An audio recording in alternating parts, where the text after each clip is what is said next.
Hi everybody, I'm Mr. Bo, and in today's video I'm going to be showing you how you can acquire your exotic sword. In this case I'm going to be showing you the Raze-Lighter, as I have the solar sword. So what you are going to want to do first is have your legendary sword, get that up to a light level of 285 to 290, and make sure you have all the nodes unlocked and upgraded on it. And then Lord Shaxx will actually give you a brand new quest called a sword reforged, and this is going to task you to do two things in order to actually get your sword. So the first one is called essential elements, and it requires you to gather rare materials and attune your light. So in my case I had to go and farm helium filaments in order to get a certain material that would drop every 20 or so helium filaments I picked up. Now you need to gather 10 of them. It took me about an hour, and I had 0 helium filaments to begin with, and by the time I had collected all 10 rare materials I had 88 helium filaments. So that gives you an idea of how long this will actually take you. Now once that is done, you can return to Lord Shaxx, and he is going to ask you to wait until the next arms day, so you have to wait until the next Wednesday in order to continue this quest. Now once you have returned the next arms day, he is then going to give you a brand new quest called Sealing the Blade. Now this requires you to do the Dark Blade Strike, and you're going to need to fight up all the way until the final boss of Alak Hull, and whilst you are fighting him you will notice that there are 3 knights that spawn, one with a solar, one with a void, and one with an arc shield. So depending on which sword you're using, you're going to need to make sure you kill that knight within 30 seconds of Alak Hull. So for me, I had to keep the solar knight alive. I killed Alak Hull, and then between that 30 seconds you get from killing the boss till the end of the mission, I then killed the knight, and I got this quest done like that. Now once that is done, you can return to Lord Shaxx, and he is going to reward you with your exotic sword. Now again, I picked the Raze-Lighter, so we're going to take a look at that weapon right now. The description reads, "With your own hands you forged the mighty Raze-Lighter. Now take it in hand and feed its flames." The perks we have here are Sword Strike, use RB to attack with the sword. We then have Solar Forged Guard, use LT to guard,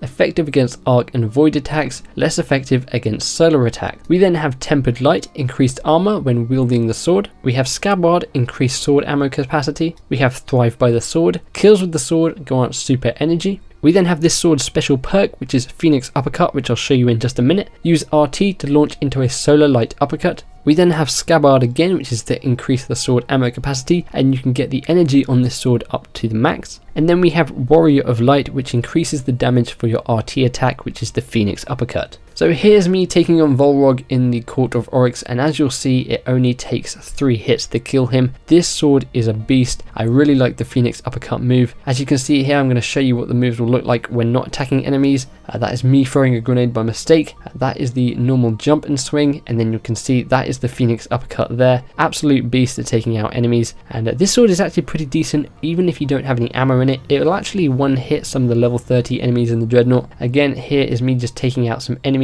for you to see how powerful this sword is. But that is the Raze-Lighter sword, and that is how you can acquire your own exotic sword, whether it's the solar, void, or arc one. Each of them has their own unique perk, like the Raze-Lighter's Uppercut Phoenix. Let me know if you guys have managed to get your own exotic sword and which one you picked in the comments below. If you guys missed my previous video in which I show you guys how to get the Sleeper Simulant and some actual gameplay of it in action, tell you what I think of it, then you can click the image on screen or the link in the description below. Feel free to give the like button a big old hug and subscribe for tons more Destiny content and coverage. Hope you guys have an awesome day. Thanks for watching, and I'll see you guys in the next one. Bye bye.